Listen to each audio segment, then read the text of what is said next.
Belva mengungkapkan, berdasarkan penelitian seorang profesor di Harvard, Indonesia memerlukan 128 tahun untuk mengejar ketertinggalan kualitas pendidikannya. Peran guru sangat berpengaruh terhadap perkembangan pendidikan di Indonesia. Untuk itu, perlu penerapan strategi-strategi dalam proses pembelajaran. Salah satunya adalah menciptakan ruang kelas yang menginspirasi. Untuk menjalankan kelas yang menginspirasi ini, tentu kita akan mempelajari beberapa sifat yang ada pada siswa. Mungkin dalam benak kita saat bel berbunyi, siswa akan berbaris dengan rapi menunggu di depan kelas. Dengan tertib masuk ke kelas, mengeluarkan buku pelajaran, mengumpulkan tugas tepat waktu, kemudian aktif di kelas. Nah, realitanya di sekolah kita nggak akan ketemu sama kelas yang seperti itu. Kita akan menjumpai siswa dari yang teladan hingga mereka yang kritis akan kedisiplinan. Berikut ini adalah beberapa sifat yang akan kita temui pada siswa. Di antaranya adalah pembelajar yang sepenuhnya aktif. Artinya siswa ini memang sudah siap betul untuk sekolah. Mereka akan melakukan pekerjaan sekolah dengan sepenuh hati. Bahkan mereka mengoreksi tugas mereka sebelum mereka kumpulkan. Mereka akan melakukan hal terbaik sebisa mereka, semampu mereka. Tentu ini merupakan hal baik untuk guru. Lalu yang kedua adalah para siswa yang bertanggung jawab. Mereka merupakan siswa yang rajin mengerjakan tugas. Akan tetapi, mereka tidak menempatkan diri mereka sepenuh hati dalam pekerjaannya. Artinya, tidak seperti sifat yang pertama, mereka hanya mengumpulkan tugas untuk melepas tanggung jawabnya, tapi tidak melakukan usaha seoptimal mungkin atau sebaik mungkin. Lalu yang ketiga adalah para siswa yang setengah hati. Siswa ini cenderung ceroboh dan seringkali lambat untuk memulai pekerjaannya.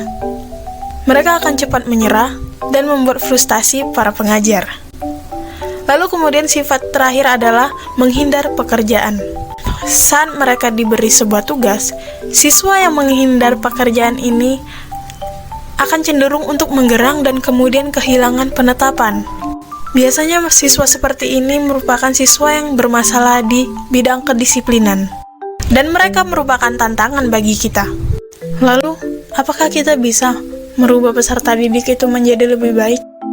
Ya, tentu bisa, dengan segala usaha. Tidak semua guru gagal dalam melakukannya. Kita bisa belajar dari pengalaman orang lain. Salah satunya adalah belajar dari guru yang hebat. Beberapa guru ada yang bersifat tegas dan suka menuntut. Yang lainnya bersikap lunak dan mau menerima. Beberapa tampak lebih hangat dan yang lainnya lebih jauh. Di sini, kita tidak perlu menjadi orang lain. Dengan karakter kita, membangun dan menciptakan pekerjaan kita sendiri yang mendorong tingkat pembelajaran yang lebih aktif di kelas. Kemudian langkah kedua adalah pendekatan yang menginspirasi. Target kita bukanlah menciptakan siswa yang sangat pintar atau sangat baik. Pendekatan menginspirasi ini, kita lebih menargetkan tentang bagaimana siswa mengetahui potensi diri mereka sendiri, mengenal diri mereka sendiri, kemudian mengembangkannya. Selain melihat dari karakter siswa, kita juga perlu mempelajari kemampuan-kemampuan pada siswa kita. Secara umum, ada beberapa kemampuan utama yang terdapat dalam siswa. Di antaranya adalah kemampuan untuk martabat. Jadi artinya di sini mereka itu tidak ingin merasa diremehkan, tidak ingin merasa mereka itu tidak penting dan tidak layak. Jadi adanya pengakuan itu merupakan hal yang baik untuk siswa. Kita sebagai guru, temukan cara-cara praktis untuk memberikan pujian kepada siswa, agar menumbuhkan rasa kepercayaan diri mereka. Selain itu, yang kedua adalah untuk energi. Energi merupakan rasa semangat yang ada di dalam diri siswa. Tentunya mereka di sekolah tidak ingin dituntut bila hanya disuruh duduk di kelas atau berdiri terlalu lama. Oleh karena itu, kita sebagai guru hendaknya melakukan hal-hal yang membuat kelas itu lebih aktif, seperti membuat games atau pembelajaran berkelompok. Kemudian adalah pengaturan diri. Pengaturan diri di sini merupakan cara siswa mengolah diri mereka sendiri secerdas yang mereka bisa, tanpa ada tuntutan dari seorang guru. Selanjutnya adalah kemampuan untuk komunitas. Maksudnya di sini adalah bahwa manusia memiliki kemampuan untuk bergaul dengan orang lain. Artinya, mereka tidak ingin dikucilkan di dalam suatu kelompok. Untuk itu, ciptakan ruang kelas yang cukup. Ciptakan ruang kelas yang cukup bagi siswa untuk berbicara. Atau bentuk kelompok-kelompok pendukung di mana siswa belajar untuk saling mendukung. Kemudian yang terakhir adalah kesadaran.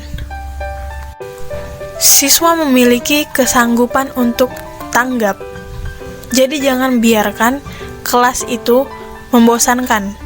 Temukan bagaimana cara kita untuk membangun kelas yang lebih seru dan lebih aktif. Ubahlah apapun yang kita lakukan ketika kita melihat fokus siswa mulai menurun. Lalu bagaimana sih langkah membuat kelas menjadi kelas yang menginspirasi? Kita mulai dari gurunya terlebih dahulu. Guru hendaknya mempunyai sifat yang profesional. Guru-guru banyak melakukan hal yang sama dari tahun sebelumnya dan di tahun ini. Tidak ada perubahan. Memang mencoba sesuatu hal yang baru, kita akan menghadapi sebuah kegagalan ataupun kesalahan. Dan dikarenakan sifat yang tidak suka membuat kesalahan, apalagi kesalahan tersebut berisiko untuk dikritik, kita seringkali tidak ingin mencoba sesuatu hal yang baru dan melakukan hal-hal yang biasa kita lakukan yang lebih akrab pada kita. Itu merupakan masalah klasik dalam pengembangan guru yang profesional. Apa sih yang membantu kita untuk menjadi guru yang profesional? Di antaranya adalah, yang pertama adalah menyesuaikan. Pembelajaran hendaknya dilakukan sesuai dengan perkembangan zaman. Lalu yang kedua adalah menyeimbangkan. Saat sedang marah, stres, dan banyak pikiran, hendaknya seorang guru tidak kehilangan keseimbangan dalam proses pengajaran. Kemudian yang ketiga adalah mendukung.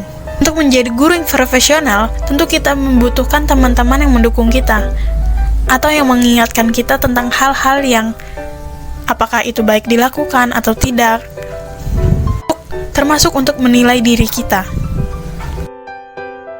Itulah beberapa hal yang dapat membantu kita untuk membangun suasana kelas yang baik.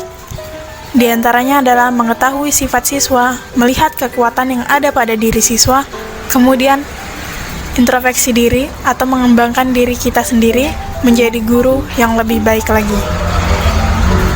Jadi, jangan takut untuk mencoba hal-hal yang baru. Sekalipun itu gagal, sekalipun itu salah, tentunya kita akan belajar dari kesalahan tersebut.